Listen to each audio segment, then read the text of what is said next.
आपकी दी हुई कहानी को इसी अंदाज में आगे बढ़ाते हुए फदा की ये बात सुनकर अरसलान के चेहरे का रंग ही बदल जाता है।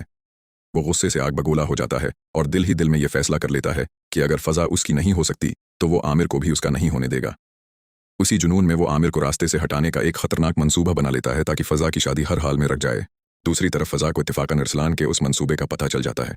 वो ये जानकर शदीद गुस्से में आ जाती है और फौरन आमिर को खबरदार करने की कोशिश करती है, लेकिन अरसलान अपने आदमियों के जरिए आमिर पर हमला करवाने की तैयारी मुकम्मल कर चुका होता है।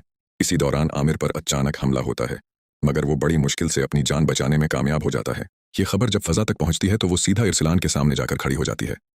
वो गुस्से में कहती है, तुमने मोहब्बत के नाम पर सिर्फ नफरत और दुश्मनी फैलाई है। आज के बाद मेरे दिल में तुम्हारे लिए सिर्फ नफरत बाकी रह गई है। अब मैं वही करूंगी जो मेरी मूम चाहती हैं। मैं आमिर से शादी करूंगी और अपनी नई जिंदगी का आगाज भी करूंगी और तुम्हें तुम्हारे हर जुल्म का जवाब भी दूंगी। फजा की ये बात सुनकर अरसलान मजीद बिखर जाता है। वो कसम खाता है कि अगर फजा और आमिर की शादी हुई तो वो इस शादी को हर कीमत पर रोक देगा।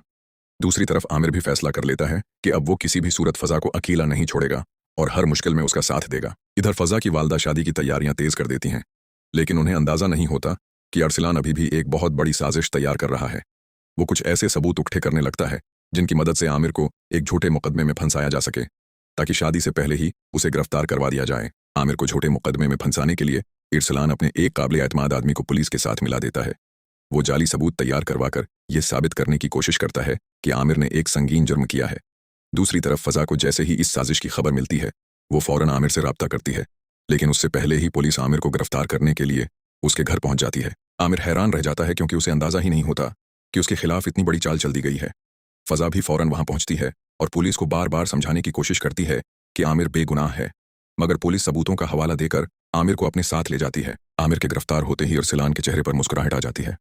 वो दिल ही दिल में सोचता है कि अब फजा की शादी कभी आमिर से नहीं हो सकेगी, लेकिन अरसलान को यह मालूम नहीं होता कि उसकी एक गलती इसकी पूरी साजिश को बेनकाब करने वाली है। इसी दौरान अरसलान का एक साथी लालच में आकर उसके खिलाफ हो जाता है।